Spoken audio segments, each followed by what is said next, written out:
that better? There we go. Good morning, everyone. I'll call the meeting to order. The agenda, any additions or deletions? You keep your hand down. Shane's moving the agenda. Vote. Carried. Minutes. Everybody read them? Richard's going to move them. Vote. Carried. What do we got here? Delegation 5.1, Tarlin. Thank you, Mr. Chairman. Before you use a delegation request from Greengate Power, they would like to come and do a presentation to council in regards to upcoming development that they have for renewable energy. Okay. Richard? Make that motion. I'm always curious to see what some of the plans and proposals are.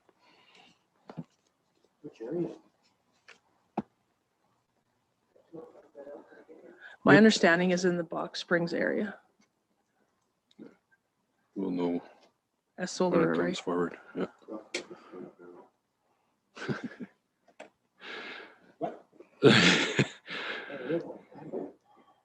Okay. Delegation request, approval, vote. Carried. 8.1, Tarlin. Thank you, Mr. Chairman. June operating update.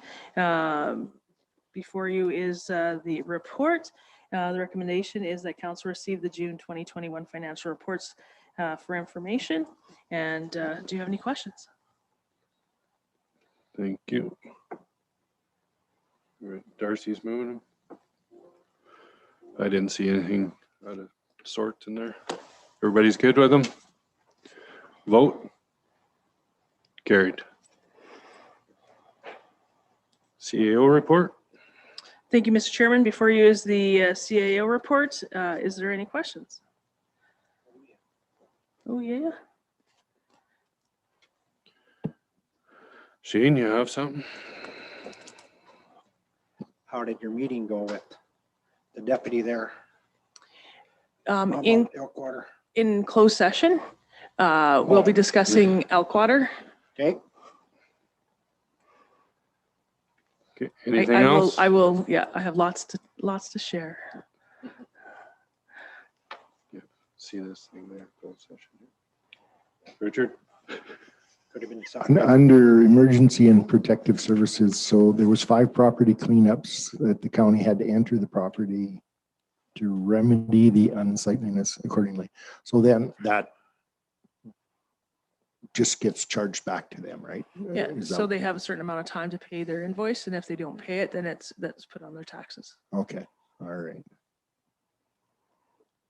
And we can go in once it's a cleanup order has been issued and they ignore it, and then we get to go in and do it. Yeah, and a lot of times the individuals are open to that. Yeah. They're a lot of the times they're grateful that may sound funny, but No, I they're, know. they're grateful that we're able to do that for them. Do the cleanup. Yeah, no, I can understand that. So, okay, thanks.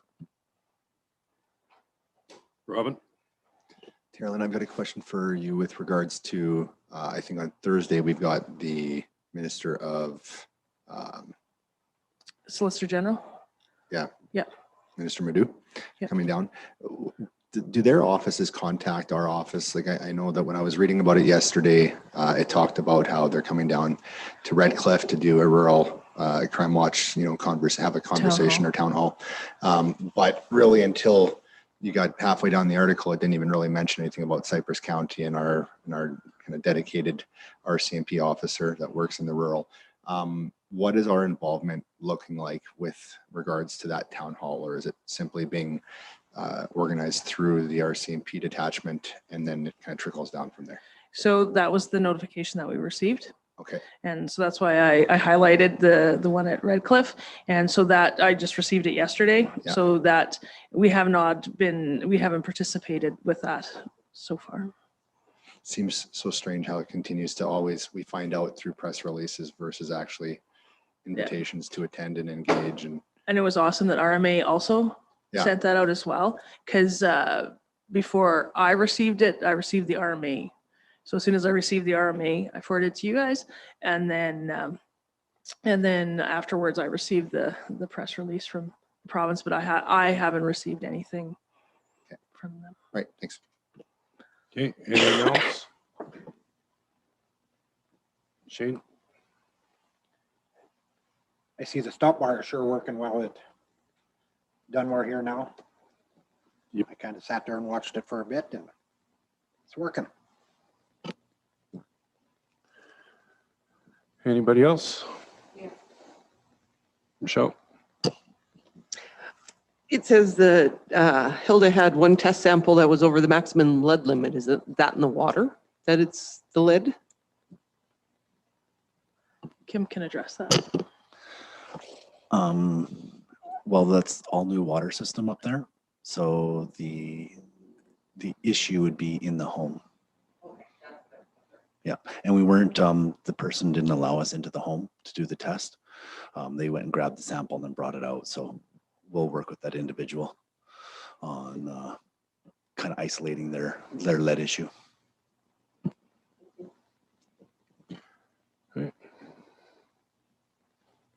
Not seeing anybody else. Michelle made the motion for that.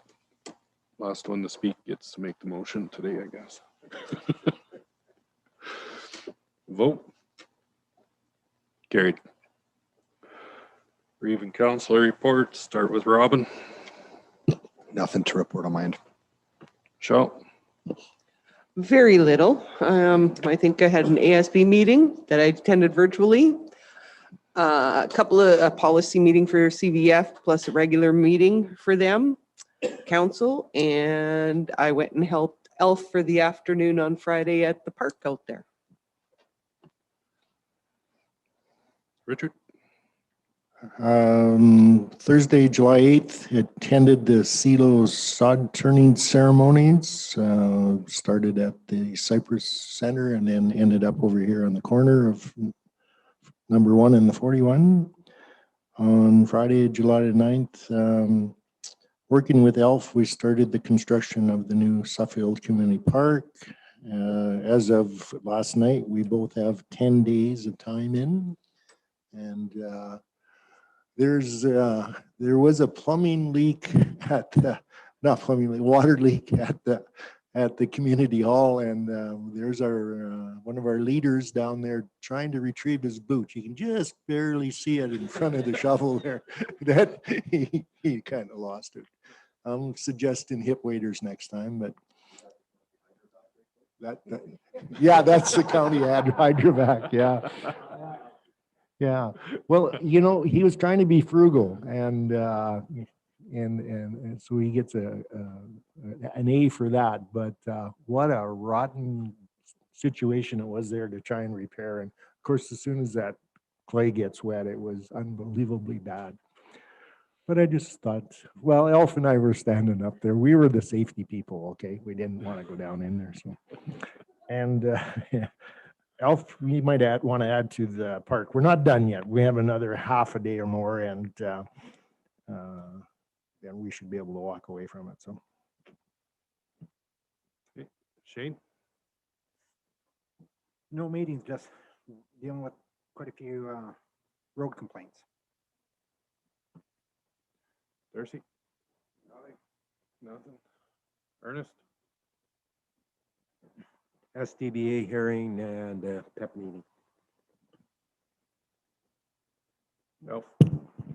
Yeah, the CWA meeting, quite a bit concerns over our invasive species entering our waterways, and that the government's cut back from 13 sites for inspection sites to down to 3 since 2018. So yeah, like I say, there's a big concern over that, and it doesn't look like the government's going to put any more sites, you know, where we can do the inspections throughout the province. So I guess time's going to tell, because the mussels and that, they've doubled in, you know, in the past year. So in the inspections on the boats. So also a PEP meeting, and in regards to our park and that, yeah, the first day was kind of a bit of a disaster.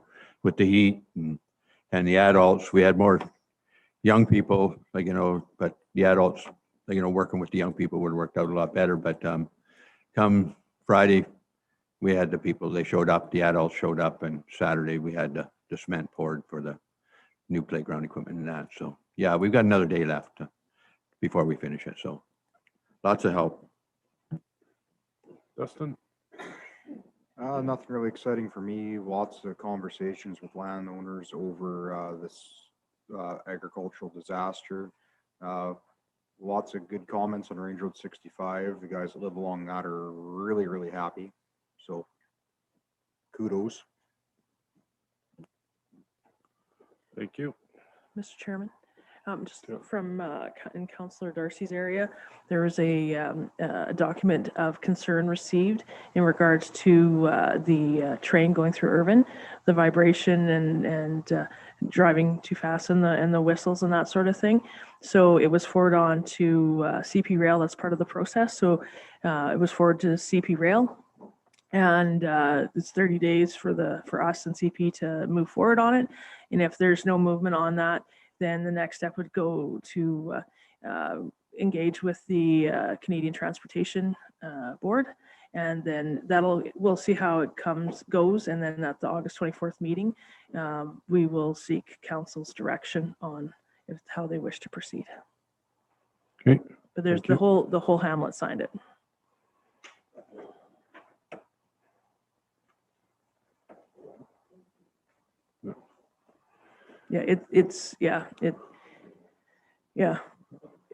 There's quite a concern with it. So I took it upon, because just forwarding it on their behalf to CP and being the conduit.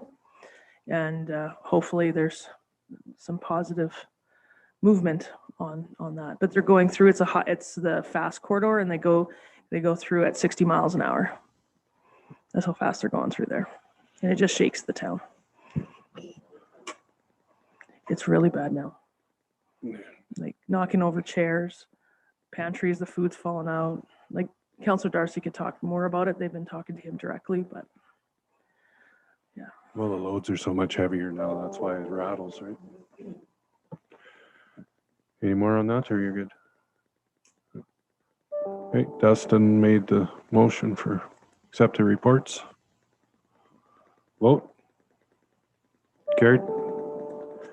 I guess we'll skip 11.1 and go on 11.2.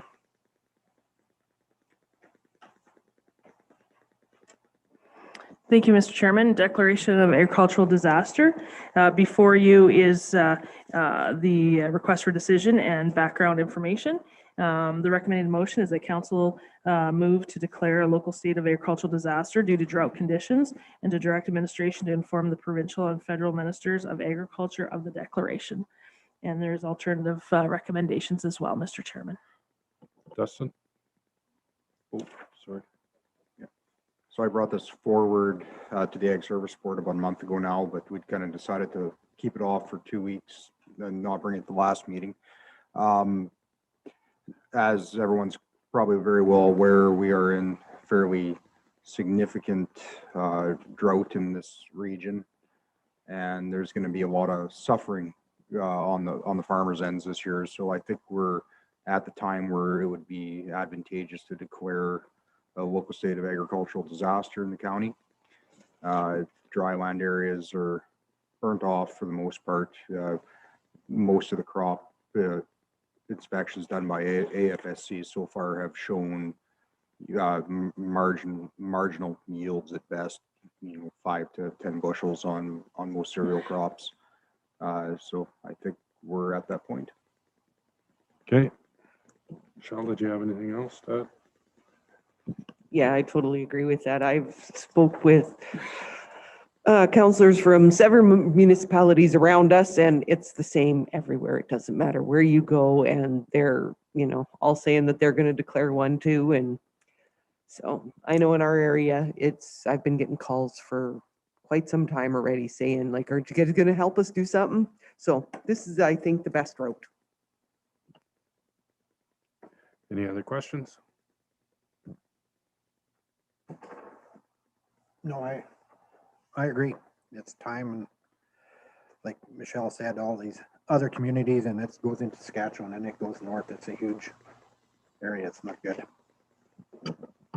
Robin? How many other municipalities have declared this already? I agree that we need to do it. I'm just kind of curious as to whether we're first out of the gate or if there's others that are already. 2 other ones? So as far as I'm aware, there's 2, Foothills being one of them, and the second one I believe was Detwar. Okay. And there's several more that are going to follow suit quite shortly here. I think they're waiting for someone in the south to drop the ball, and I guess that's us. So there's quite a few. I think it might be advantageous, along with, sending a letter to the ag ministers, both federally and provincially, to attach letters to also the RMA and FCM as lobbying groups that can potentially help hammer it home. So it's not just a letter on a desk. I actually seen that in the email from our RMA representative last night. There's actually a big spreadsheet on declaring agricultural disasters, and that it's prominent. The minister is well aware of it already. He's already made the statement about it. So I think it's just all reinforcing it at this point. Yeah. Oh, good. Michelle and then Darcy. As far as I know, Newell, Wheatland, Starland, and 40 Mile, when their meetings come up, they're going to declare the same thing as an agricultural disaster. Darcy? We send the letter to the agricultural minister. Can we give them a solution? It's quite easy to fix. All they have to do, they can do it through crop insurance.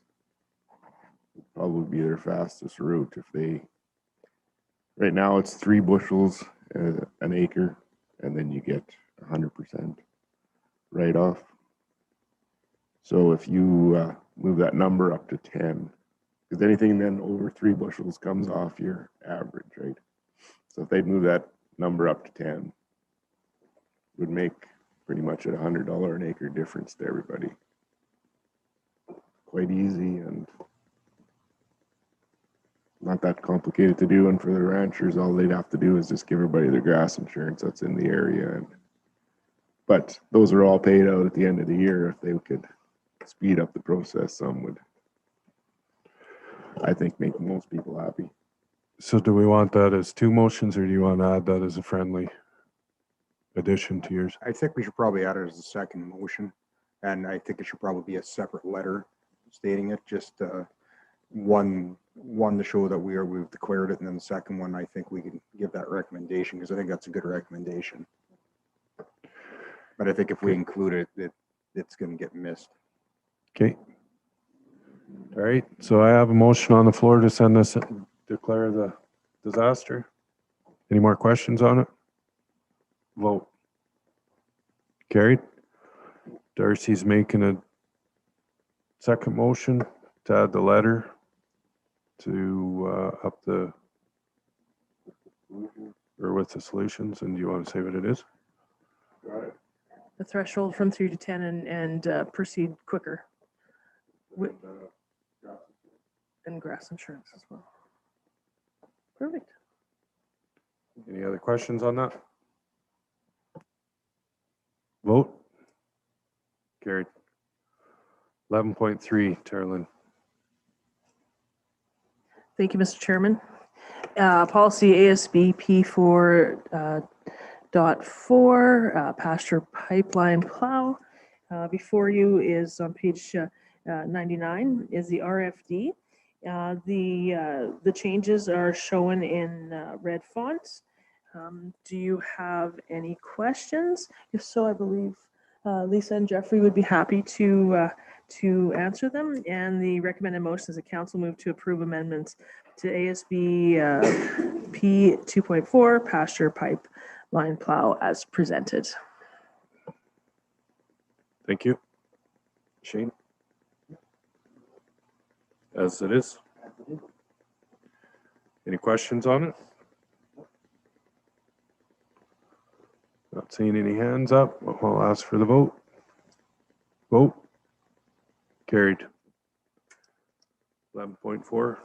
Terlin. Thank you, Mr. Chairman. Policy ASB P 2.6, portable solar livestock waterer. The background is there. The unit was sold in 2019. The recommended motion is that council move to rescind the ASB policy P 2.6, portable solar livestock waterer. Thank you. Michelle? I'll make that motion. Any questions or comments? Not seeing any. Vote. Carried. 11.5, Terlin. Thank you, Mr. Chairman. Policy ASB P 9.3, soil erosion using county equipment. The background is before you for council's consideration.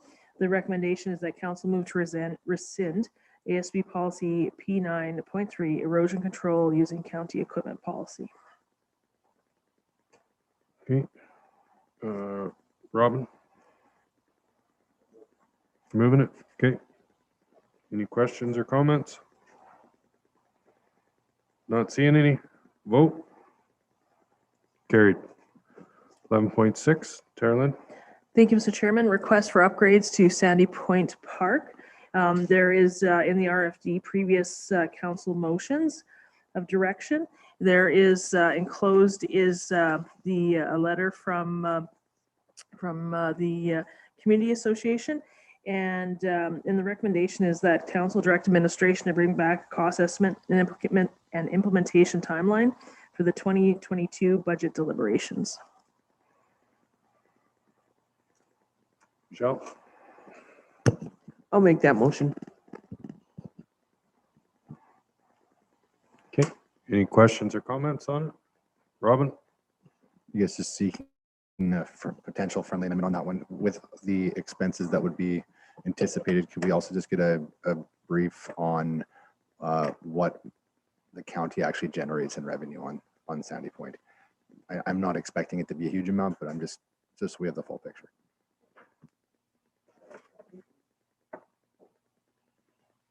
Darcy?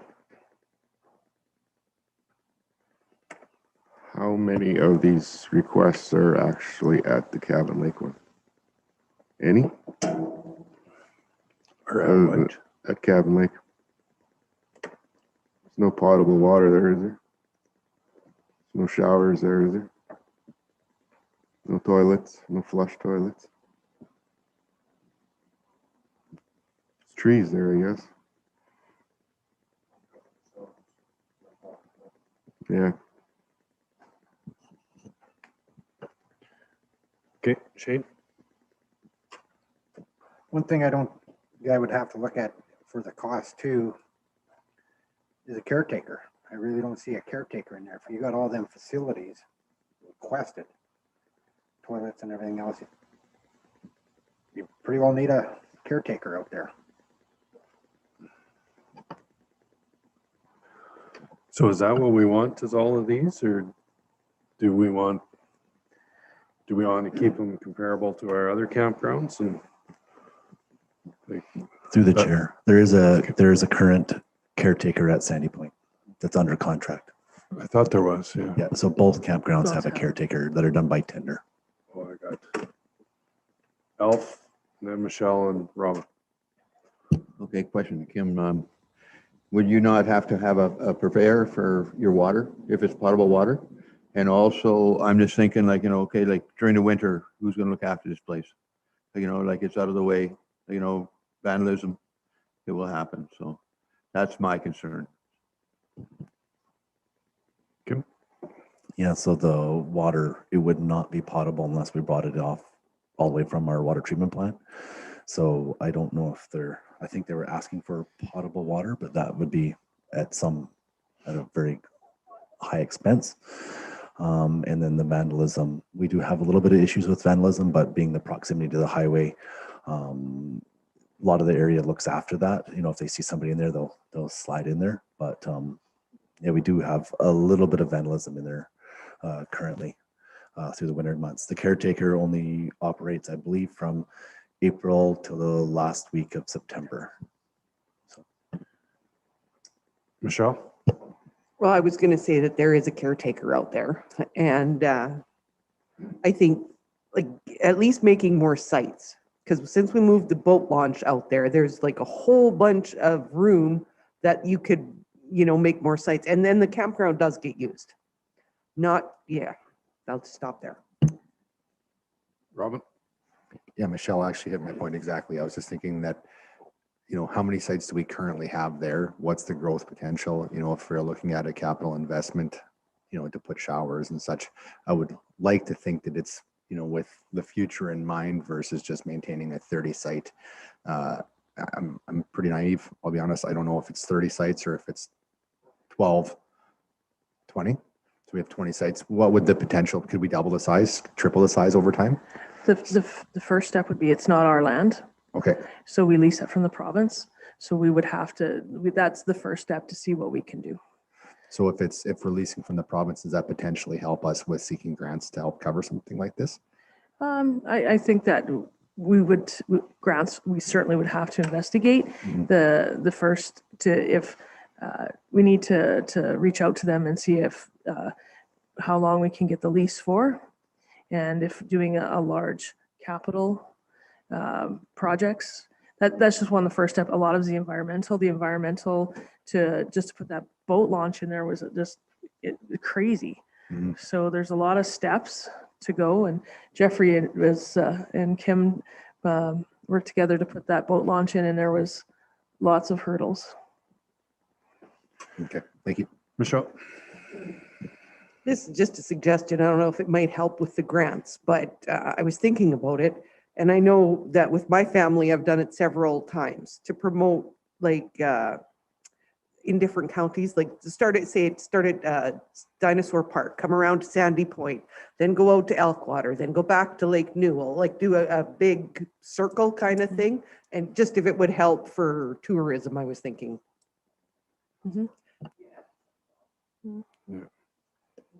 Yeah, that's a good idea for the tourism side, but right now we got to focus on so Ernest? Well,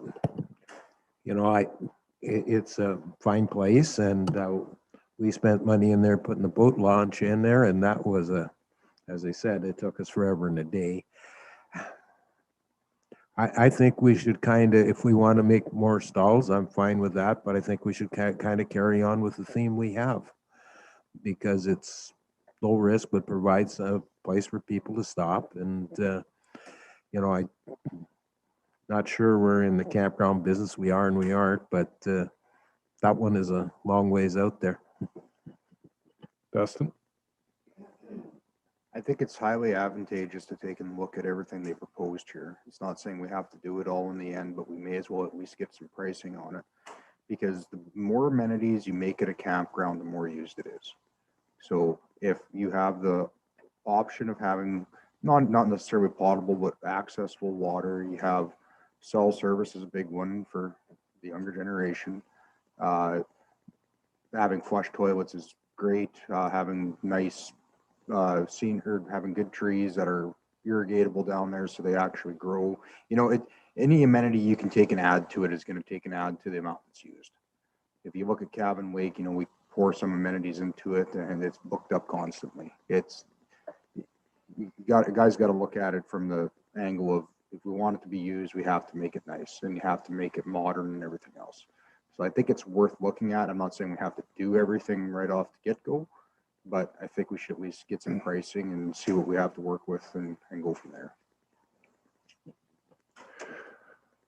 Anybody else? Darcy? I'd go along with the additional sites too, because is it really feasible to put showers and stuff in if you're only going to have 30 sites out there?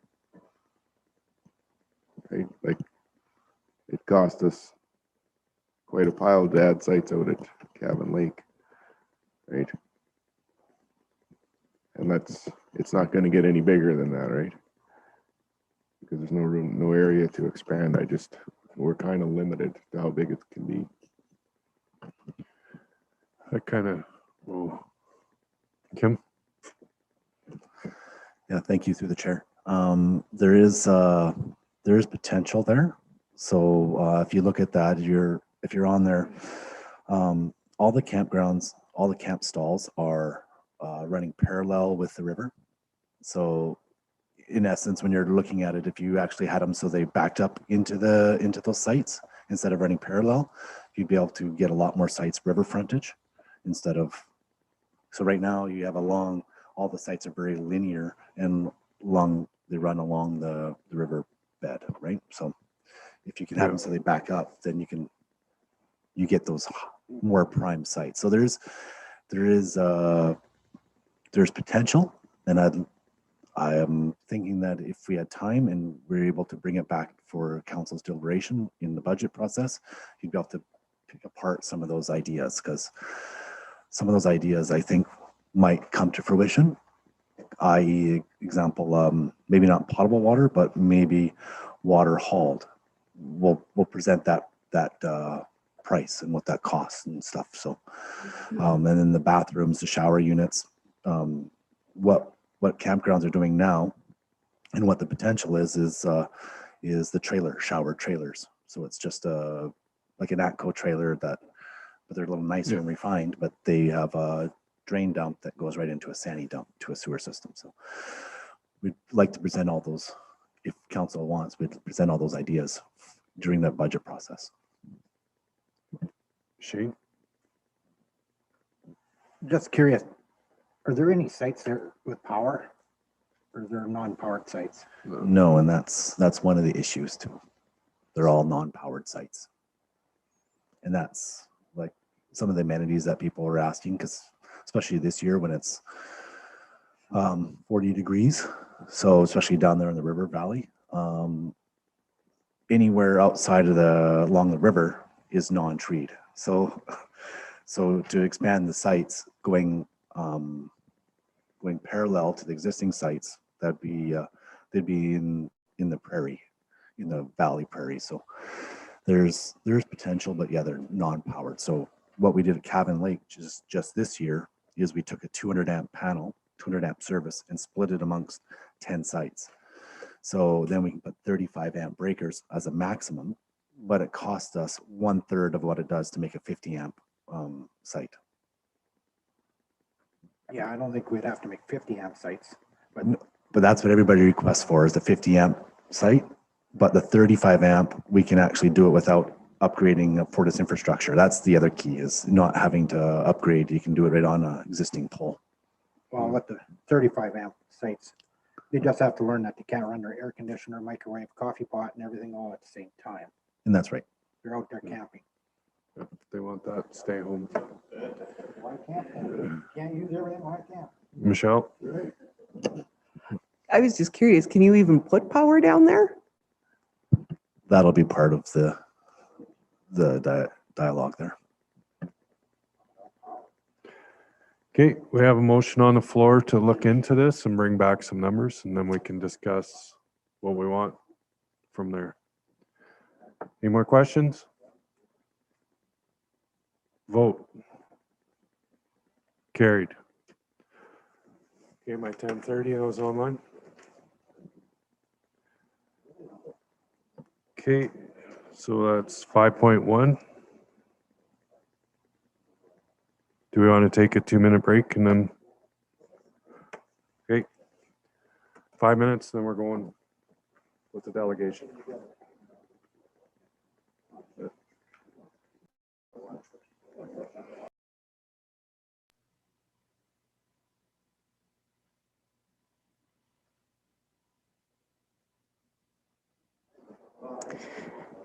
Good morning, Peter. Are you able to hear us?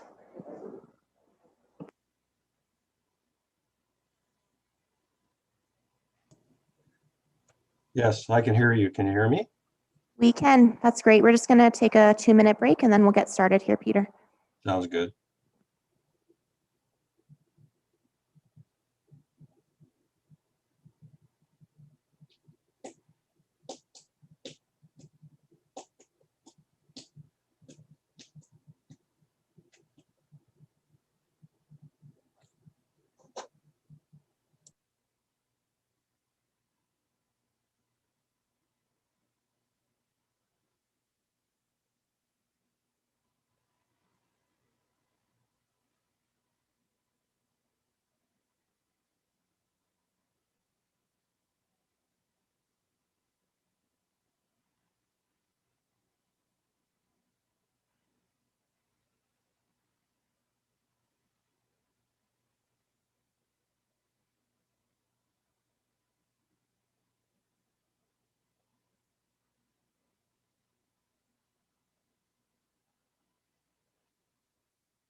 Hey, Peter, it's Leslie Ann. Were you going to share your screen or did you want me to?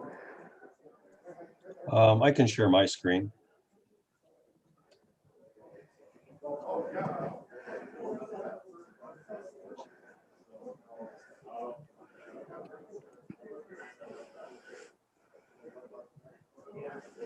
I told.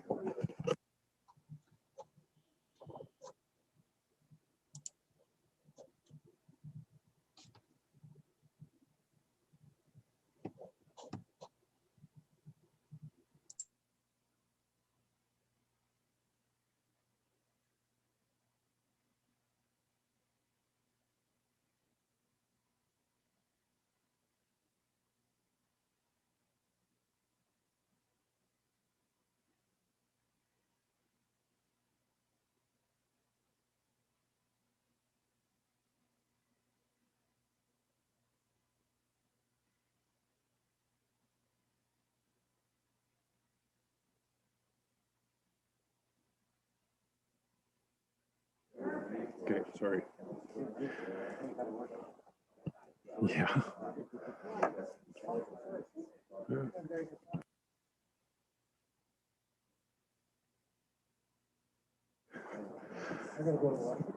Okay, I'll call the meeting back to order.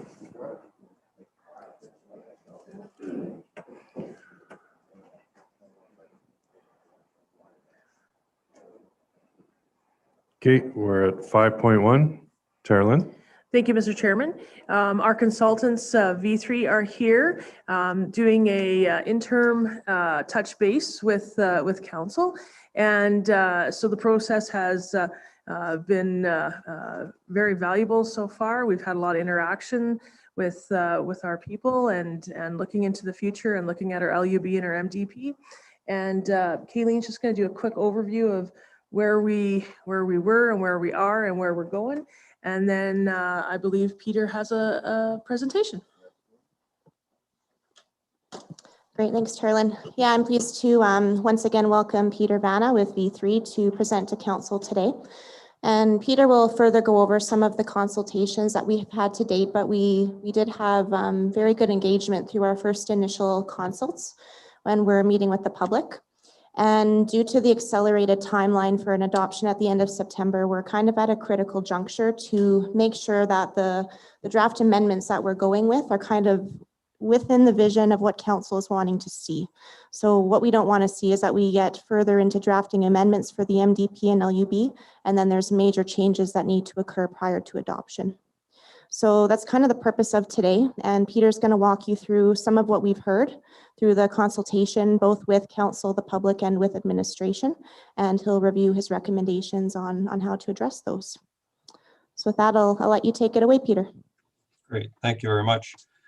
Good morning, Reeve Hamilton, members of council. What I'd like to do today is to walk you through the report on what we heard from the consultation and public engagement that we've had to this point. To this point, we've had a number of touch points with the public. First of all, in terms of the information session that was held in June. Then we had a public survey that was online that people could give us their thoughts based on a set of questions. Those are the same questions that we walked through with council on June 16th.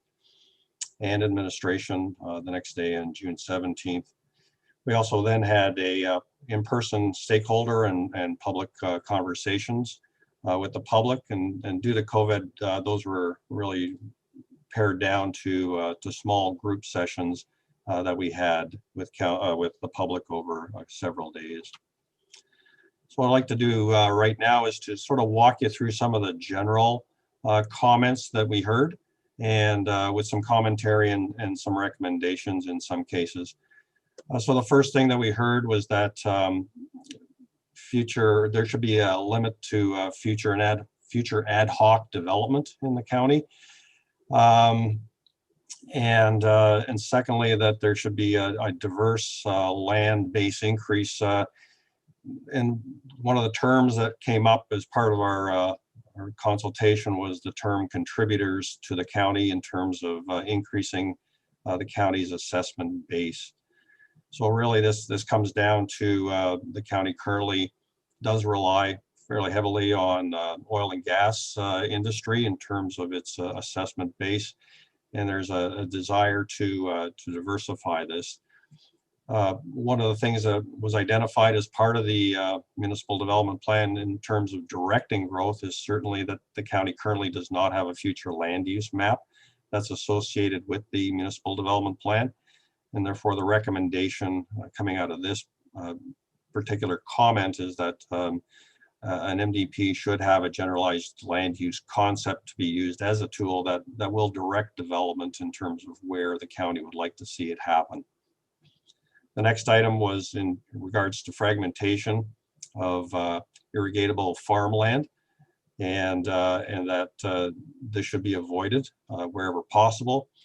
And so the commentary is that we should continue to look at the municipal development plan regulations, policies, and the regulations in the land use bylaw to continue to build and strengthen on those existing policies within the MDP that speak to retaining irrigatable land for agricultural purposes within the county. The next comment that we heard was that the county should develop a long-term economic development strategy, really to attract and support existing contributors, and thereby diversifying the local economy. And so the recommendation here is that the county should continue or should develop that long-term economic diversification and development strategy, and therefore help to really diversify and increase investment in the county, so thereby increasing the assessment base and ultimately adding those contributors that were commented to the county. The next item was dealing with site coverage in hamlets and on country residential developments. And so the comment here is that currently there is an issue when it comes to dealing with downstream rainfall events and heavy rainfall events. And so because this item tends to be a fairly complex one that still needs to be studied with planning and engineering, in terms of looking at that stormwater runoff capacities that each hamlet has. The recommendation here is that we should revise the site coverage definition to provide some more flexibility to the county in terms of looking at when people come in for their real property reports and so forth for compliance, but also then to look at, and once the studies have been done, to recommend that in the municipal development plan. And once that's done, to then update the land use bylaw to look at the percentage that is currently in the land use bylaw. The next item was increasing the demand. We heard that there's an increased demand for multi-generational living arrangements and for secondary dwellings on parcels. And also that currently the county's practice for subdivision for agricultural land should be reviewed. And so to sort of address this item, we're recommending that we review other municipalities, other counties for how they address multiple dwellings on a parcel and for those regulations surrounding the subdivision of agricultural land, and looking at those and implementing best practices within your land use bylaw amendments or the bylaw amendment so that the county can take a best practices approach when it comes to this particular item. There should be a review of the number of parcels appropriate for multi-lot subdivisions, and this is really a density item that really looks at how many lots you're going to have in a multi-lot subdivision. So once again, it's recommended that we look at comparables for rural municipalities and make the recommendation to move towards that within your land use bylaw. Next item was dealing with recreation and tourism opportunities. So some of the commentary we heard here is that really people would like to see improved recreation facilities and services within the county. but also that the tourism and recreation really represent an untapped potential for tourism in the county. So the recommendation here is for the county to be able to make informed decisions on the investment into recreation facilities and opportunities within the tourism industry. Recommend that the municipal development plan kind of speak to this as part of implementing your recreation master plan that was done in 2020, and that tourism opportunities should be explored as part of future economic diversification and development strategy. The next item dealt with greenhouses, and really this was really quite a polarizing item that we heard. We heard both positive and negative aspects to greenhouse developments in the county. And really, when you think about greenhouse developments, they tend to be fairly similar to industrial type developments that you would find in other municipalities.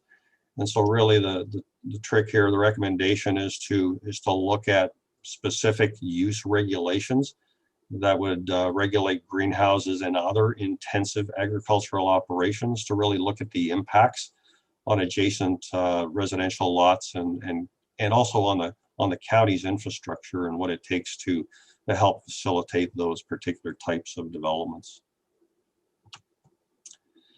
The next item dealt with the existing land use bylaw and the subsequent development permitting process, and how it could sort of be made easier to navigate through this.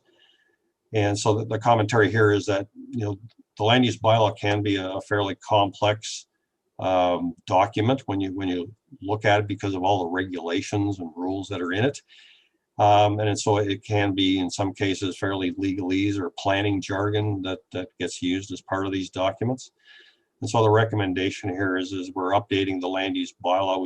We should structure it and format it for clarity and for consistent interpretation, and look at the formatting and the layout of the land use bylaws to kind of help support that with documents and illustration, or diagrams and illustrations, to sort of back up the written regulations that would be in the document.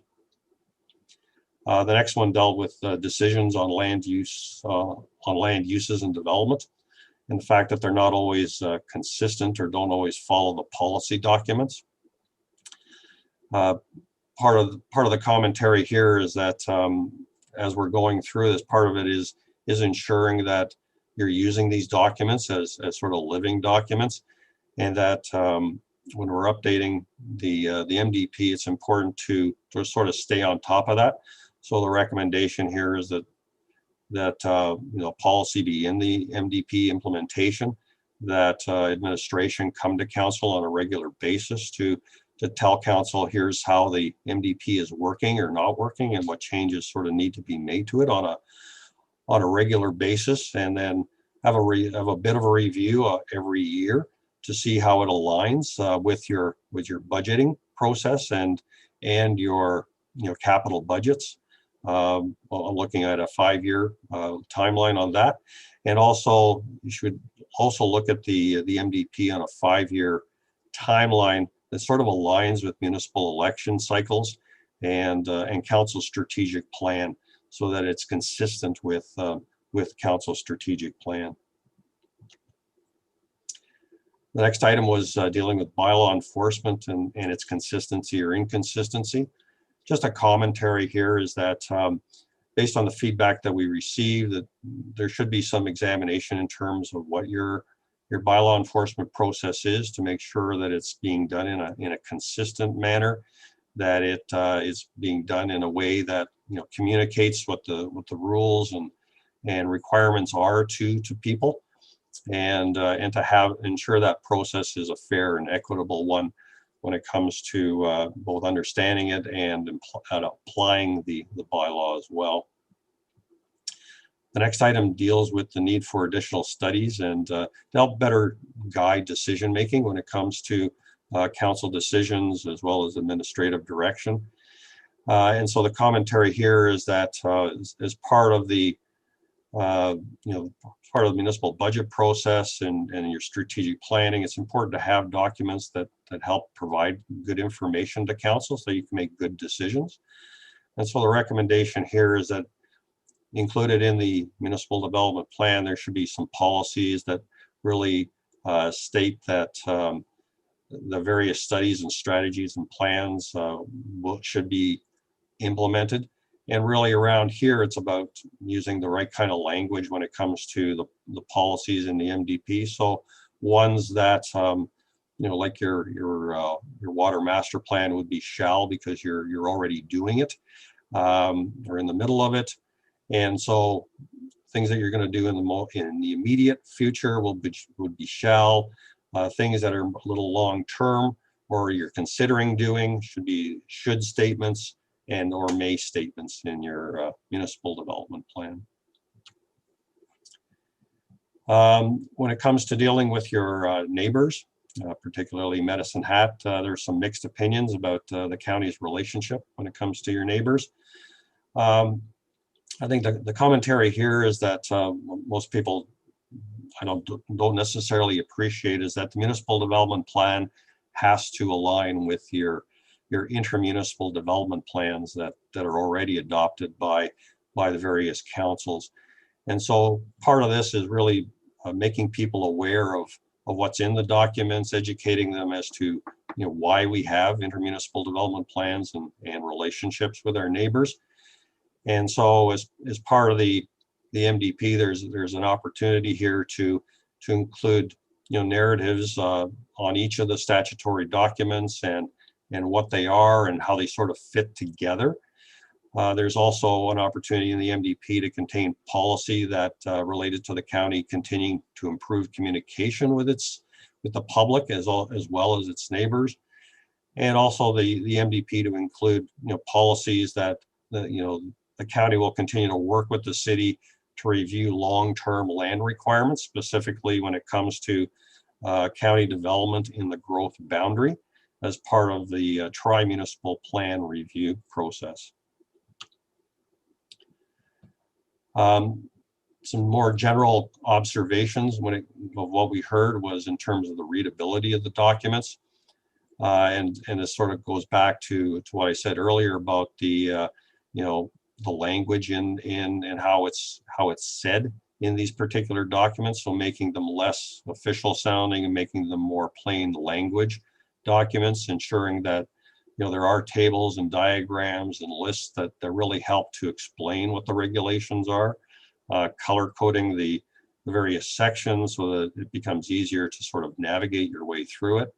And that sort of relates to the second comment that we heard about the layout of documents, because they're black ink on white paper and they don't have any diagrams or graphics in them, they do tend to be fairly harder to read, or at least certainly put you to sleep as you're sort of reading through your way through the documents.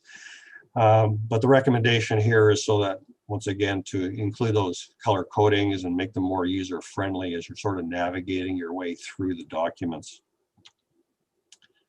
Some more specific observations when it came to the municipal development plan. One of the things that's lacking in the municipal development plan today is that there isn't a vision statement. So as part of this process, recommending that a vision statement be put into the municipal development plan that really looks at 20 years plus into the future, and that provides a direction for council and the public when it comes to looking into the future and saying, where do we want to be as a county in the future? That also relates to the principles, objectives, and the policies in terms of how they are structured in the document. And so there should be some basic, fundamental principles that are in the document that sort of say, how do we get to the vision? And we get to the vision by actually implementing these plan principles. And then the objectives help, are the outcomes needed to meet the principles. And the policies are really the actions and the initiatives that you take in order to achieve the plan principles and your ultimate vision for the county. Also, one of the things that we also heard and that we saw as part of the MDP were the fact that your MDP has regulations in it. And an MDP is a policy document. under the Municipal Government Act and as a planning document. And so it should be policy driven. Regulations are found in the land use bylaw. And so it's important that those be sort of separated out so that, because one of the problems you run into is that if you have regulations in municipal development plan and your land use bylaw, sometimes they can be conflicting, or if you're updating one document and not updating the other document, then you end up with inconsistencies in your regulations and in your documents. So the recommendation here is that we remove those regulations and references in the municipal development plan and put them into the land use bylaw where they're appropriate. And also that the municipal development plan should use comments like shall, may, or verbs like shall, may, and should to help provide that direction and or your timing of when you will deal with policies and or requirements in your documents. So as I explained that a little earlier in terms of how that gets used. And so recommendation is to use those in the document. In terms of the organization, dealing with the land use bylaw and the observations here. So once again, the organization of the land use bylaw. So in terms of how do we make it clear in terms of people navigating the land use bylaw, certainly what we're recommending is that you have your introduction, but most people go right to the districts when they're looking at a land use bylaw, and then they kind of look at what the regulations are, and then they look at things like what's the process and the administration of that land use bylaw. So we're recommending that the land use bylaw be structured in this manner. The next item was dealing with permitted and discretionary uses. And so the land use bylaw currently contains districts that don't have any permitted uses in them. And certainly under a legal review, one of the legal requirements is that a land use bylaw actually does have to have permitted uses in it. And so one of the things that we're recommending here is that we look at the various districts and ensure that there are permitted and discretionary uses within each of the districts, and that we really look at the specific regulations under those specific uses to ensure that if there's mitigating impacts or if there's impacts that they be mitigated in the land use bylaw and provide for that. The number of land use districts. So currently you have 25 land use districts in your land use bylaw. And so one of the things that was certainly requested of us was to look at that.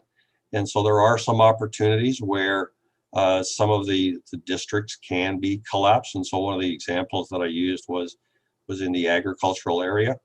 And certainly having a specific use for specific, like a specific zoning for one specific use. The best way to sort of deal with that is to have regulations that deal with that particular use and make it a discretionary use within, let's say, the agricultural district. And so that sort of deals with that without having to create a whole another district for that particular thing. And so that's really the recommendation going forward in terms of how we'd like to lay out the land use bylaw going forward to council. Also definitions. Once again, in terms of definitions, should be describing what the use is and not containing regulations in it. And so it's important, we'll go through the definitions and we'll identify where the regulation should be moved back into the regulatory part of the document as opposed to in the definitions. So I mentioned a little bit about the specific use and regulations. So how many other municipalities deal with this particular item is that they have specific use categories and they include specific regulations on how they want to deal with things. So for example, the number of parcels out of a quarter or wind energy farms, greenhouse operations, those type of things would have regulations to sort of help mitigate those particular land uses. Some of those land uses aren't, in fact, regulated by the municipality. They're actually regulated by provincial authorities or federal authorities. And so that's important to look at that in your land use bylaw as well, to sort that out in terms of how you deal with it. So part of that may be, in fact, looking at how, let's say, residential is cited against some of these other uses versus necessarily where some of the federally or provincially regulated uses are relative to the residential. And so our recommendation here is that we review compatibility, and we look at different municipalities, the comparable municipalities. So we've listed a number of these here that are either your neighbors or are other counties in southern Alberta, or counties dealing with the same issues that Cypress County is dealing with. And so I just wanted to kind of go over the process in terms of where we are and where we're hoping to go from here. So we're about halfway through the process. We're currently we've started the process of crafting the municipal development plan and the land use bylaw for council's review and the public stakeholder review. And so we hope to do, we're still on track for doing that in early August. And then after that point, it'll go through a public stakeholder feedback and council feedback. And then to finalize the MDP and land use bylaw from there through the formal process. So that concludes my comments for council, and I'm certainly happy to answer any questions to this point. Okay, thank you very much. Is there any questions? Oh, I'm not seeing any hands. I thought it was a pretty good presentation. We needed to clean it up and get everything straightened out, so it's going in the right direction, I do believe. But not seeing anything from anybody here, so you answered everybody's questions in your presentation. Good, thank you. Okay, Kayleen, you're good? Yeah, Terrell and I were just saying that maybe it's a good idea for council to pass a motion that accepts the report for information and that there's no further comments or concerns at this time. And this is the direction that council wishes to proceed. Everybody's good with that so far?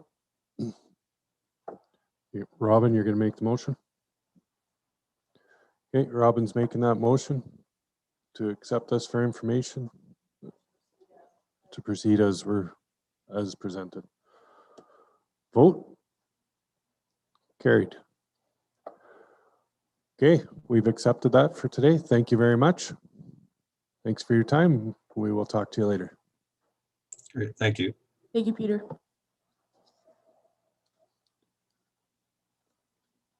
Okay. I guess we got time, 12.1, Tarlin. Thank you, Mr. Chairman. A couple council meetings ago, I believe, there was discussion about the water licenses and how many we had, how many we currently have, and how it all was done. So before you is the information. There's information on what we had prior to 18, what was acquired in 18, and how it's distributed.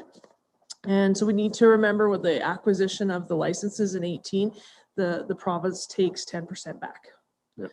Okay, and then to follow is the report from MPE that was presented, I believe, in May of 19 to council around that time, I think.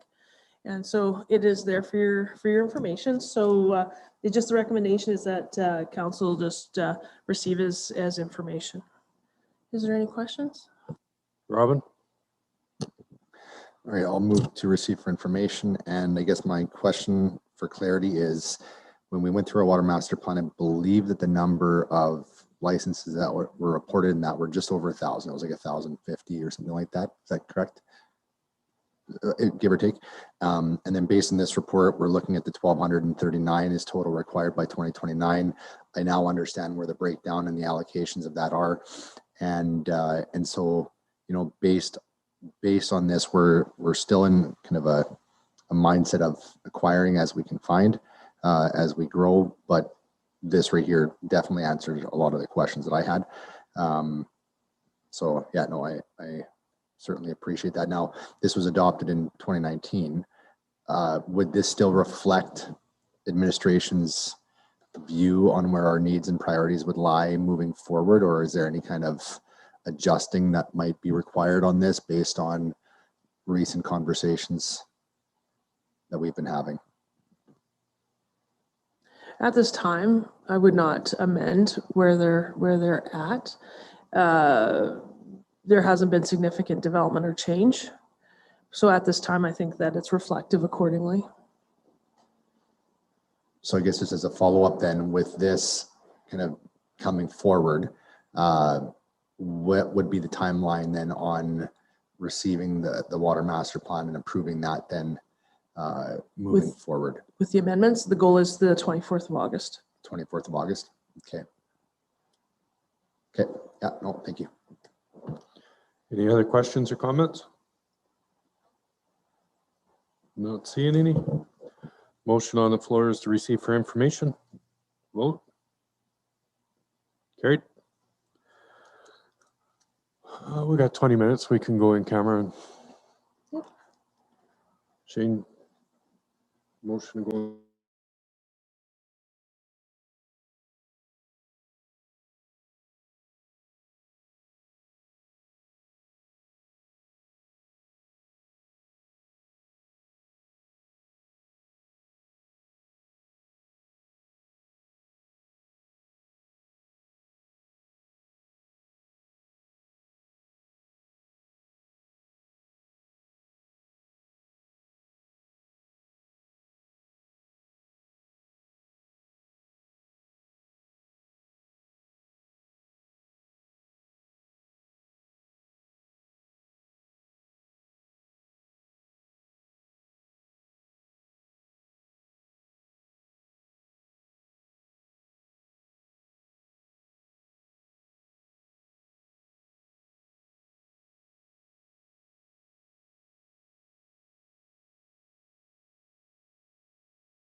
Hi.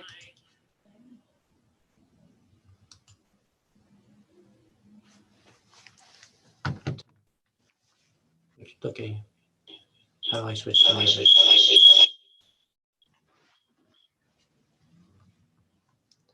You're on my screen.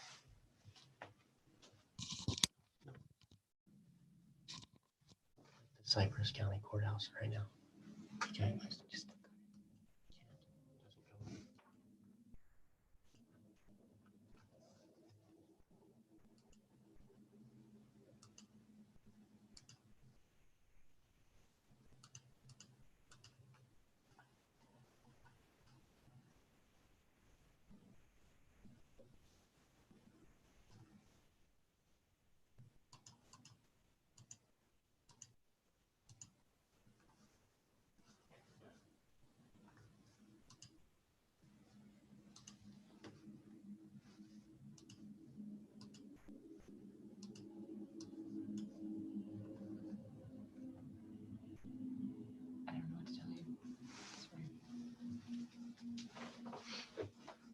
it's just you.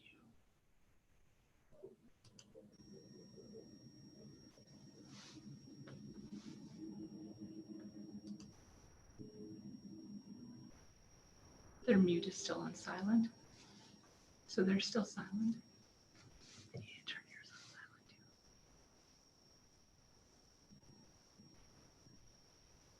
Like they're still silent. What I see is just you. That's it. And I'm not seeing. Maybe it'll change on its own.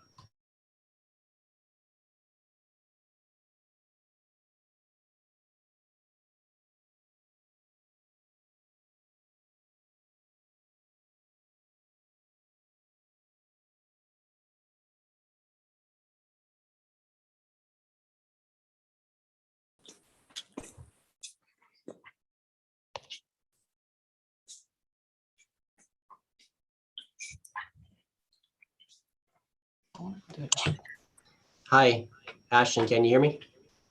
I can hear you, John. Can you hear me okay? Yeah, I can hear you okay. I had a couple of minor issues with connectivity, but I think we got it sorted out now. I'm on my cell phone. That's good. I'm on my cell phone as well. It works a little bit easier. I was hoping for in front of my computer, so I didn't have the outside as my background, but we're gonna go with it. Oh, that's good. Can you hear me as well, John? Yes, I can hear you perfectly. Okay, that's good. I'm just gonna hit mute here and sit in my truck so I can try to avoid some of this background noise. Sure.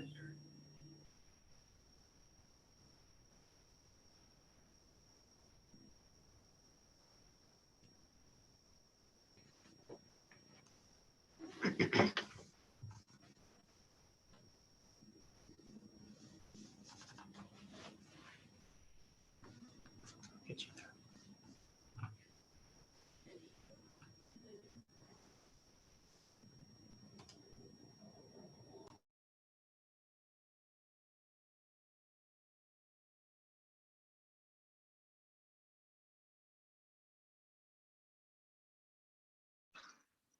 Can you guys still hear me okay?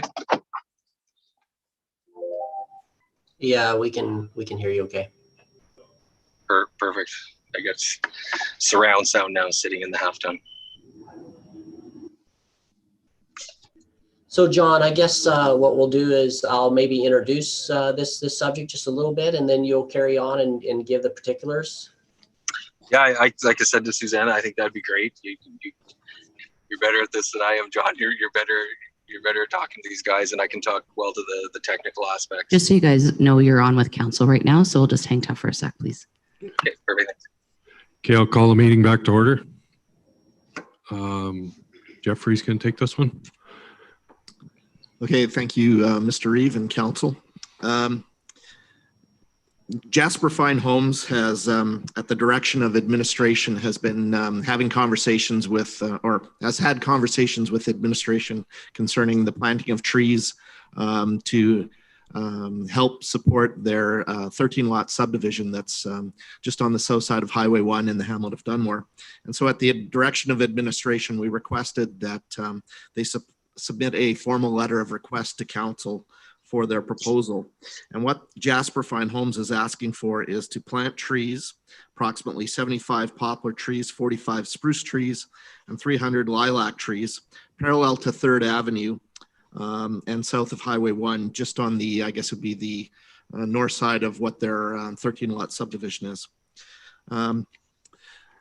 The intent really is to provide added privacy, to establish a windbreak, and to create a sound barrier to help reduce the noise from Highway 1. And they feel that these proposed trees will benefit the greater area and will add aesthetic value to the community as well as to their subdivision. So Jasper Fine Homes is prepared to take on the financial responsibility of planting the trees and installing a drip line irrigation system and providing maintenance and tree replacement for up to 2 years. During that time period, Cypress County would be responsible for the water consumption. And then after the 2 years, Cypress County would assume the infrastructure and the assets and take on the responsibility of the maintenance and future tree replacement as required or if necessary. So in this situation, administration first circulated the proposal to Alberta Transportation, and Alberta Transportation communicated that the location for the trees is under the control and jurisdiction of the county. However, last week, we did receive some comments from the county's lawyer concerning provincial versus municipal jurisdiction concerning the intersections and parallel service roads in the hamlet of Dunmore. And of course, 3rd Avenue was included as part of that submission that we received from the lawyer. So the lawyer stated that 3rd Avenue appears to be under the control, management, and direction of Alberta Transportation based on the research that their firm had done and based on the Municipal Government Act and the Highway Development and Protection Act. And so it's not under the jurisdiction of the county, even though Alberta Transportation feels it is. Therefore, the lawyer suggested that it is Alberta Transportation that needs to grant a permit to Jasper Fine Homes to allow the trees to be planted within the right-of-way that 3rd Avenue sits within. The county should have care and control and management of the service road abutting Highway 1 by entering into an agreement with Alberta Transportation, who then would award the authority to the county. The lawyer recommends that since it appears such an agreement does not exist, that an agreement should be entered into for the service roads and intersections that lie within the highway right-of-way to avoid uncertainties in the future. So that's, I guess, a separate issue, but it's kind of a ping pong back and forth. At first, Alberta Transportation, when they were circulated to, felt that this was a Cypress County matter. And now our lawyer feels that it's an Alberta Transportation matter. So somehow that has to be resolved and figured out. Nonetheless, with that all being said, I guess administration does have some concerns with the proposal. And that is that, you know, there is the potential for snow drifting and snow maintenance and removal onto 3rd Avenue as a result of the prevailing winds and the effects that the trees could cause, in conjunction with the fact that there is the opportunity for extra leaves and debris from the trees to accumulate and enter into the dry storm pond, which is immediately adjacent to where the trees are proposed to be planted. And the dry storm pond serves as the storm management system for not only the subdivision, but that area as well. And so the concern, of course, is that we don't want to have this tree debris and materials and leaves and small twigs and branches that could impact the storm pond's pump And so therefore, there could be extra maintenance and preventative measures that need to be taken in terms of the filters to prevent the storm pond pump from plugging up. Administration has also communicated to Jasper Fine Homes with the consideration that maybe installing the trees and irrigation system could be done within the north side of the individual property titles so that the trees are situated in the subdivision boundary itself and then would be the responsibility of each of the individual lot homeowners. As another alternative, it could be a consideration that perhaps the installation of a sound attenuating fence could be placed along the north boundary inside the individual residential lots. And that would provide solutions to minimizing some of the concerns over the highway traffic noise, the privacy, and the aesthetics. The fence would then become the ownership of the homeowners and would be their responsibility to maintain in the future. So with that being said, I guess, again, the real main concerns from an administrative point of view are the whether or not the county wants to take on the additional infrastructure of the proposed irrigation system, as well as the maintenance and replacement of the trees, which would become assets, as well as the potential for possible snow drifting and snow maintenance removal along 3rd Avenue. So I guess those are our concerns. Certainly Jasper Fine Homes has representatives that they would like to make and present as part of their request to council. So on the line here, we have John Hebert and Susanna Wall from Jasper Fine Homes. And then we have their engineering consultant, John Ashton from WSP Canada. So I'll turn it over to John and Susanna and John Ashton to make the presentation to council. We do have that presentation, so Leslie Ann will be able, or I guess they're gonna, yeah, so we have that. So if you just wanna go ahead and make your presentation, council can follow along. And then whatever dialogue or discussion that'll take place, please direct that through the Reeve, Dan Hamilton. So go ahead. Thank you, Jeffrey. Can you guys hear me just fine? Yep, you're good. Okay, thank you. So my name is John Hebert, and as you guys probably have all driven past that subdivision, the 13 lots there in Dunmore, the one thing about 3rd Ave, it's a little bit higher than the subdivision, and so that's where this tree proposal has came in, is that when you put trees down below on the property itself, it'll be many years, if ever, that it's actually maybe a sound barrier or even a visual. There's a huge sign across the road that lights, that's lit in the evening. And so that's where this proposal came about, is putting trees up on the, close to 3rd Avenue. And I didn't really think it would be that much of an issue, because if you go to the Dunmore dugout area, there's trees, I don't know, what are they, 9 maybe feet away from the road, 3rd Avenue, 10 feet, 12. And then farther on 3rd Avenue towards Co-op gas station, there's plenty of trees there also. So yeah, I'd really appreciate if council would seriously consider this. I think it could be a beautification of Dunmore. There is an opportunity for obviously I'm having a bit of a time selling these lots. So the quicker we get these lots filled, the more type of, tax revenue we can have.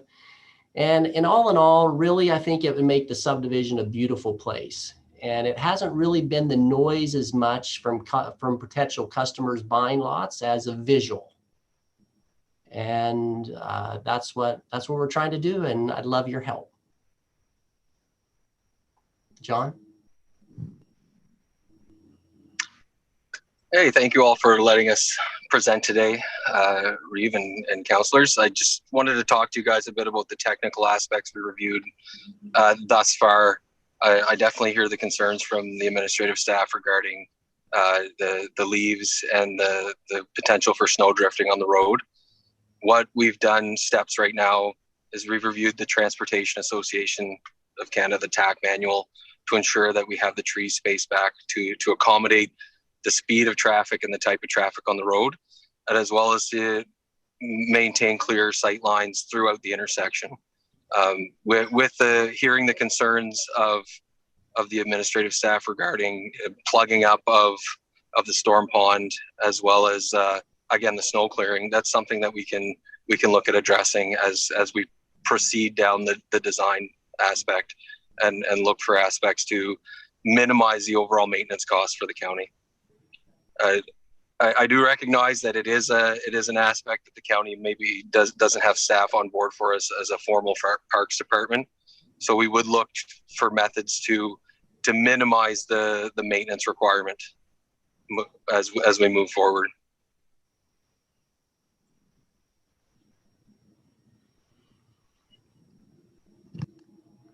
Okay. Does anybody have any questions or comments? Robin? Hi guys, it's Robin Kirpywhite here. I appreciate everybody's input, and I've been sitting here the last couple of hours thinking, okay, do I recuse myself from this conversation because I'm a sound wall guy? But I'm going to do something that a lot of business people don't do, and that is tell you that this is, to me, this isn't a sound mitigation issue at all. I think this is about beautification. I appreciate what John was saying. I think that we as council need to look at this from a beautification standpoint versus sound attenuation or anything like that. I don't think that a sound wall would necessarily even help you, especially down at the bottom. John, your comment about trees growing at the back of lots, same thing would apply if you were to put a sound wall in the backyards. It would have little to no impact at all. Up on the side of the hill there, like you said, 3rd Avenue is quite a bit higher. So I think that, the conversation that we need to have is how does it impact our infrastructure, and what do we take over, down the road, and what are the ramifications there? I do think that it could have a nice impact on the community, not just for your 13 lots, but for those that are also facing the north. Was there ever consideration to, now I know that the pathway is also lower than where the 3rd Avenue is. I think you're trying to get up higher on that slope in order to be higher. Is that right, John? Yeah, the pathway, meanders a little bit, sometimes closer to the property and sometimes farther away. And so really to plant trees right close to the pathway, we may have trouble with the roots in the pathway also. And I just thought the best place where the trees could grow for years without interference with roots or anything else is up on the side of that hill. Yeah, I think beautification is really what we're looking for, probably as much as anything. Yeah. Okay. I'll sit back and listen to other thoughts there as well. Thanks. Any other questions?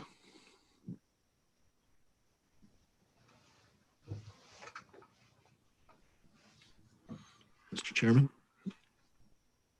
Yep, Jeffrey. I just wanted to emphasize, I guess, that they have provided a cost estimate of what the costs are. I didn't include that in my summary of the report because it is before council as part of the report package, but just wanted to reiterate that the estimated tree cost is approximately $81,400. And the irrigation system would be approximately $70,000. And so those are basically just what's been provided in terms of what the infrastructure and asset takeover would be from the county's perspective if the county was to take this on once the 2-year period had expired, and it would then become the responsibility of the county. So. Thank you, Jeffrey. Kate, do you have any more comments from your presentation for us?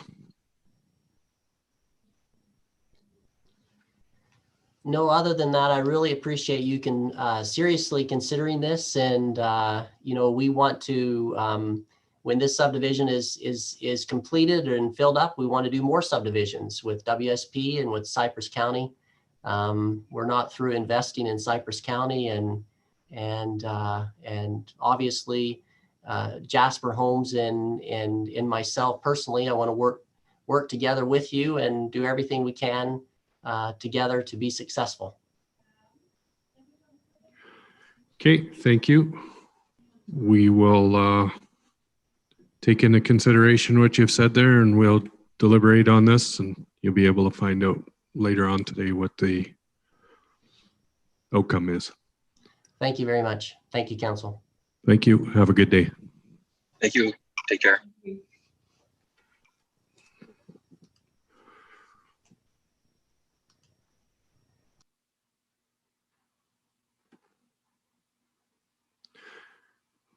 Okay, we're on it right now. We might as well finish this one up. Anybody have any comments? Or Michelle? It's more of a question. The trees that are down there, are they on private property or are they in the right of way? The assumption is that they are on private property, but we would have to confirm that by actually surveying the lots, but we assume they're on private land, yeah. Robin? To me, the only concern that I have about the trees and snow has to do with the setback. And, you know, different styles of trees grow taller faster. Like I think about those trees that are down by Alan Penner's place, Richard. Like those tall pole style poplars, like they get tall, the tower ones, yeah. You know, they grow quick.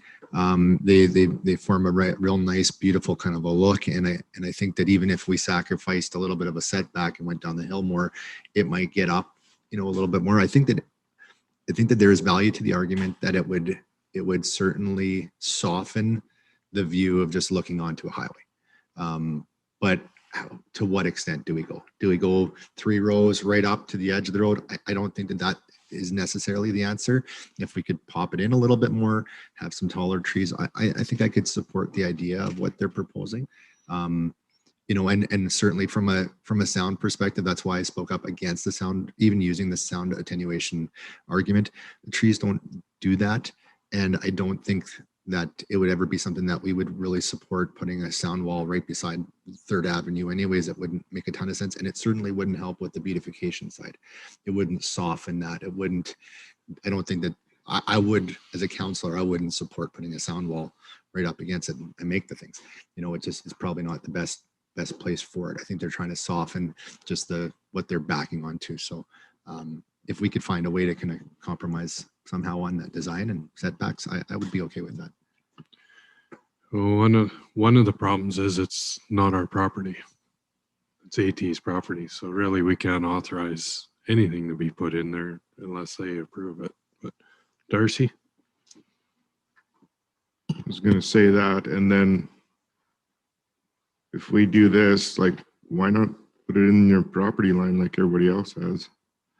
And if we support this, what's stopping the rest of the people on 3rd Avenue from coming like, hey, we want some trees too, right? I mean, the other lots there have trees on their own property. They maintain them, they irrigate them. Ernest? So if on something like this, let's just assume we allowed them to put them there and we're taking them over. Can you levy a fee against the lots if you did? Like for maintaining these trees? Like it goes back to the landowners, but I'm just wondering, do we have that technical ability? Yeah. Oh, I'm sure don't want to debate it. It was just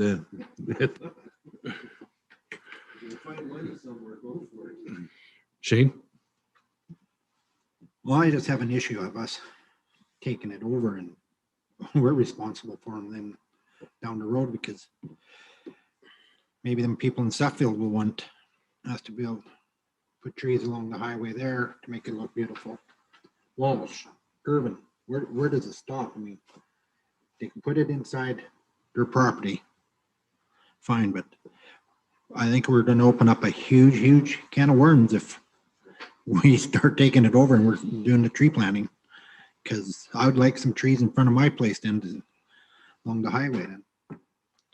Jeffrey?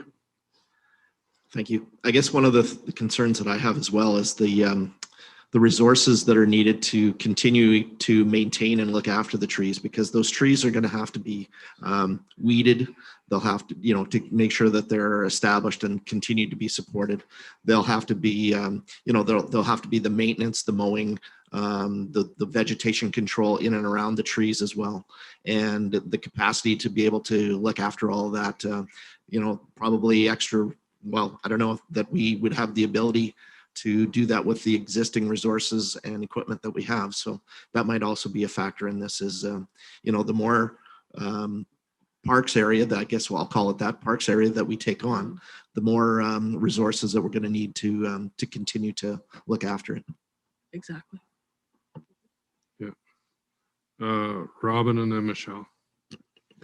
So the fact that it's not our land obviously complicates something, but beyond the fact, like if that was something that we could get, around, I view this kind of like a, land in place of municipal reserve or not cash in place. When we do subdivisions, sometimes you have to forfeit 10% of your land for park space, right? Or however that might be. And I'm wondering if we were to go into an agreement with them and underneath of that same kind of a principle and say, listen, if you were to do this, you have 2 to 4 years where you have to maintain, you have to get it established prior to us taking it over, kind of a thing. We do that all the time in the development world, where a developer builds a park, they have to put all the infrastructure and everything, and then once the completion is done, the municipality takes it over. I don't know if that's how it necessarily works in Cypress County, but like I think about that Rotary Centennial Park, we're going to be managing and watching those trees for the next 20 years as well. It's not that, the county taking over a private developer's park is new. Like that happens in Desert Bloom, it happens in Dunmore, it happens in Hamlets, all over the place. It's just a question of, again, do we have the resources for it? But I would assume that we would, considering that we just planted 100 trees down the road. So just a thought. Shane? But that's a park for everybody to enjoy. Here, you're just talking beautification for them to be able to sell lots. So I feel that's a big difference between a park where everybody can enjoy to just this in their backyard. Michelle? I'll whisper. Okay. You're done? Yeah, they've already. Okay. asked. All I was going to say is I understand it, and it would probably be very, very pretty and totally look awesome, but I think it should be on their own property. I don't think it should be the county's problem. Richard? Kind of look at it from a little bit different approach as far as that land was going nowhere with just sitting there. We definitely didn't want anything commercial developed in there because that would have caused us a bunch of grief with existing houses. At one time, I think somebody was talking about a trailer park or a RV park, which would have been all right too. But these guys have taken a piece of land and developed it, and by putting it into housing has actually made it an asset for the county, or whatever the word I'm looking for. I think the idea of putting trees down below is definitely not going to do anything because you have this big high road behind you. I do like Robin's idea that to simplify the tree part of it, to put it down to one row, and that would reduce our maintenance on it too. But I also understand where Jeffrey was coming from with the fact that anything we do, we got to live with. But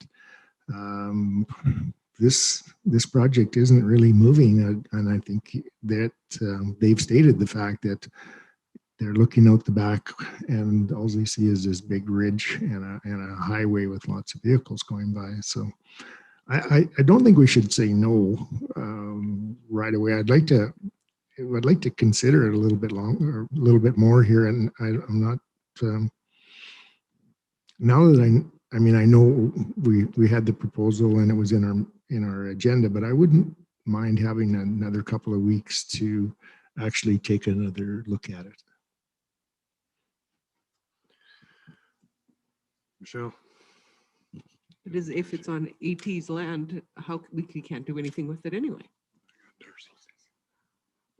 Darcy? Seeing as how we need a motion first, I'll move recommendation number 1. Thank you. Jeffrey? Okay, thank you. Yeah, and I don't want to be critical here, but I think, you know, certainly when at the time it was Jade Homes, which is now Jasper Fine Homes, you know, when they first came forward with the subdivision proposal, you know, they came in with it eyes wide open, knowing that this was right in close proximity to Highway 1. Obviously, you know, you kind of learn as you go, and so they probably recognize that, yeah, maybe there could be some things done to mitigate some of the issues that affect their residential development enjoyment. However, I think it comes down to as being as simple as this. If the county isn't interested in taking on the extra infrastructure and assets, then it's regardless of where it lies and whose authority it is, it's as simple as saying, you know, we're not interested in taking on the responsibility of this infrastructure and assuming these assets and the maintenance that would go with that. However, if the alternative is no, we are interested in taking on the assets and the infrastructure and looking after the maintenance and the ongoing measures that need to follow with that, then I think, just as the report indicates, then I think there has to be some discussions between the county and Alberta Transportation to finalize whose authority it actually is. And if it ends up being that we do need to enter into an agreement with Alberta Transportation, as the lawyer's recommendation is, then you know, that'll all have to be sort of coordinated in ahead of time or up front before, you know, any final decision could be made on going forward with their request. So I think there's some steps that would have to be taken to make it official to go forward. But if the other alternative is no, we just don't want to take on the responsibility of having to deal with the trees and the irrigation system, then I think you know, I think then there's your answer there too. So, you know, I think it's as simple as one or the other in terms of how you want to approach the decision making in this. Holy cow. Alf? Like the way I see it is, like, you know, they're trying to make it more appealing for, like, you know, to sell those lots and that. They've been sitting there for I don't know how long, like, you know, nothing's really moved, eh? And so just like what Jeffrey just said, how can we move on this if we don't know if it's, like, you know, if it's our property or not, eh? Because if it belongs to the government, like, you know, well, we're still gonna have to wait, so we can't make that, you know, work, so. But we know it's AT's land. Ernest? I think there's merit in at least going to AT and seeing if, you know, it's yes, no, or a maybe, rather than just, no, we don't want to do it. And I'm thinking there's got to be some creative way to help finance it, you know, and if nothing else, I get a quizzy look for that, so I'll retract that. But the fact that if you develop, say, I can't remember how many lots, but let's just say 7 high-end homes there, the tax revenue off there will be substantially more than what it'll cost to maintain those few trees. So it could be a win for us, and I think maybe we should at least go to transportation and see. Don't just kill it dead now. Steve? Okay, I only got 3 seconds here, but one of the option is under special tax that there is a boulevard tax. I don't have any direct experience or have heard of others experiencing that boulevard tax, but it might kind of wiggle in that avenue. And with respect of the additional cash flow we're going to get through taxation, it'll be a drop either way. Okay. Robin? On the west side of Dunmore, there's the row of trees that are there between the pathway and the houses. I wasn't here, obviously, when those went in, but I'm assuming that's on county property. Would that be right? No, the trees that are between the pathway and the residences that were established before, they're all planted inside the private property boundaries. So they're all privately owned trees. So like I'm looking There's a And right that's of way our- between the lots and where there's 3 rows of trees that are there. So that right of way and then the 3 rows of trees is it's not what I'm seeing here. It looks like there are trees, but then there's a right of way. Those trees were put in by Peter Wild when the development went on, and that was a break for all the gravel pits that were there. Oh, you're talking on the west side? On the west side. Oh, yeah. Okay, sorry. Thought you were talking on the trail that was paralleling Highway 1. Yeah. But yeah, those trees, that shelter belt was established to provide a buffer between the land that Alberta Transportation owns on the west side of Dunmore, with the expectation that the gravel was going to be mined out of there and the nuisance that was going to cause. So Again- so those trees were put in for that purpose. Yeah, like I kind of view this as a similar situation as this. The only difference is that it's on transportation land, and that because of the fact that where the trees are being proposed to be planted, it has to be irrigated, because otherwise I don't think that those trees would even stay alive. But that land was donated by Peter Wild for that row of trees in order for him to develop. So that was part of his circumstances for the Yeah, it's kind of like a subdivision. park or something like that. Yeah. Kim, and then Jeffrey.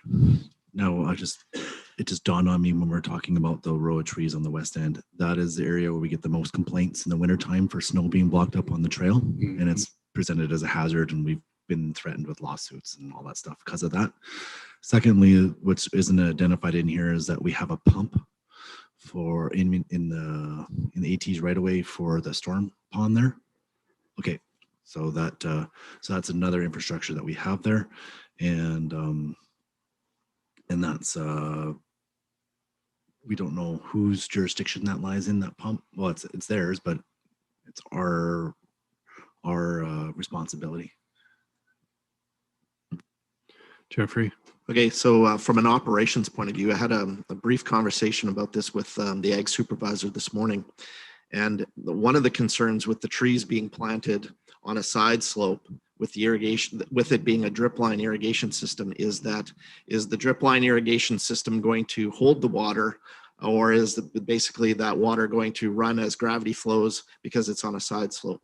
Second concern is that one of the things that would, since we brought up the shelter belt on the west side of Dunmore, that also has a drip line irrigation system attached to it. And it's great for when the trees are small and the root system is small. But as the trees get bigger and the root system grows, the amount of drip line or amount of drip water that's provided to those trees is probably not adequate for the size of the tree. Plus the fact that the root system expands out, and now you're not necessarily getting the water to where the roots actually need it. So just from an operational side of point. The last comment I'll make is just for clarification. Jasper Homes does say that they would pay for the upfront costs of the irrigation system and for the planting of the trees. It's where the county comes into it is 2 years after the fact to keep the system up and running, and like I say, replacement trees as required. So.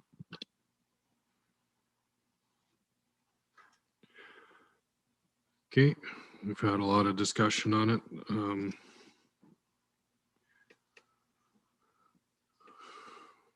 We have a motion on the floor right now to, I guess one of the things, well, Jeffrey said it a couple times there, that it's not our property. And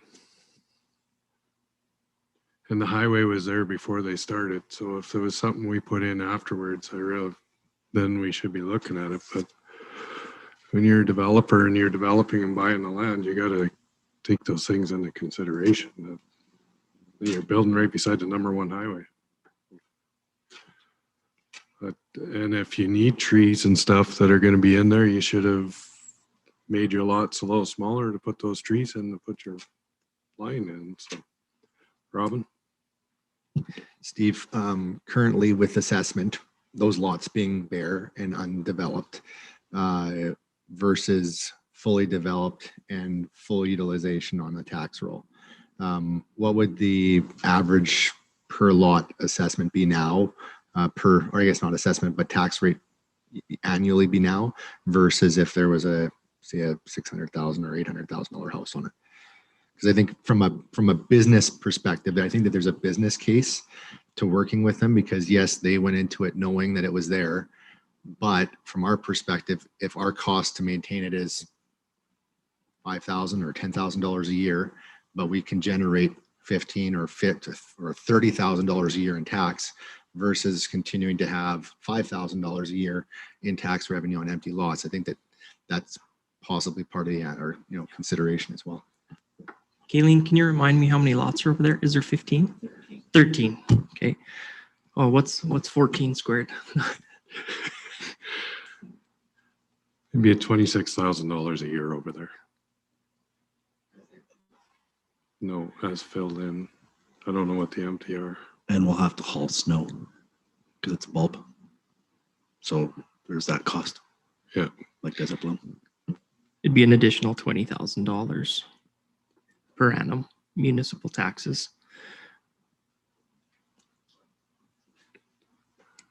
Darcy? Plus all the infrastructure we're going to have to replace in 20 years. That's what the tax goes for. You don't just make money because there's a house there. I'm not suggesting that there aren't additional costs, but right now you have infrastructure that's in. We don't want to encourage no building because we might have to replace infrastructure down the road. It's just a question of how do we utilize and how do we build in, and if the dollars make sense. So it's generating to the tune of 8,000. Fully developed out, it'd be 28,000 per annum. So slippery slope to. It's the precedent you're setting for every other developer along the highway. I'll just put the trees in the ditch and the county pays for it and looks after it instead of putting it on my own property. Exactly. I mean, yeah. It is a tough one. We have a motion on the floor. Is there any more questions?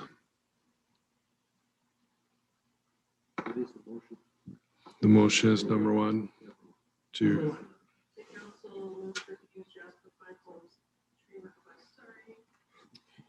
Tree requests on account of the possible added snow maintenance costs and possible liability to Third Avenue and added operational costs for watering and maintaining the irrigation system and for assuming the assets for the irrigation system and trees. That's recommendation 1, Mr. Chairman.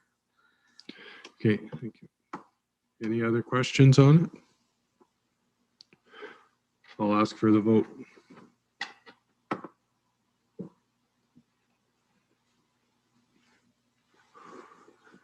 Okay, that's carried. The request was denied. All right, lunch is here, so I'll take an 8-minute lunch.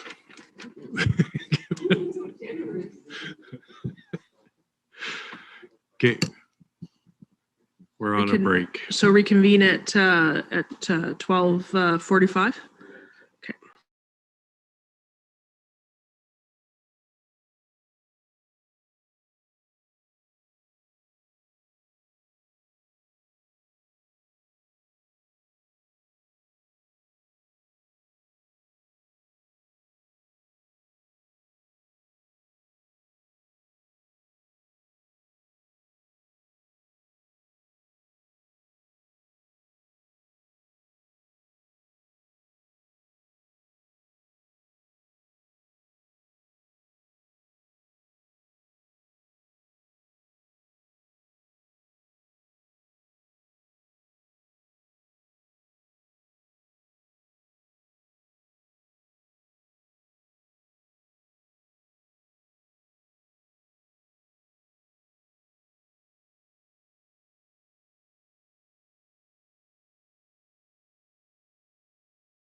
camera. Vote. Carried. I need a motion to reopen to the public for September 7th. And encourage that if you do not have a Dustin? barrier or you're within 6 feet, that we recommend that you wear a mask. Yep. of sorts. Dustin's making that motion. Vote. Carried. Meeting's adjourned.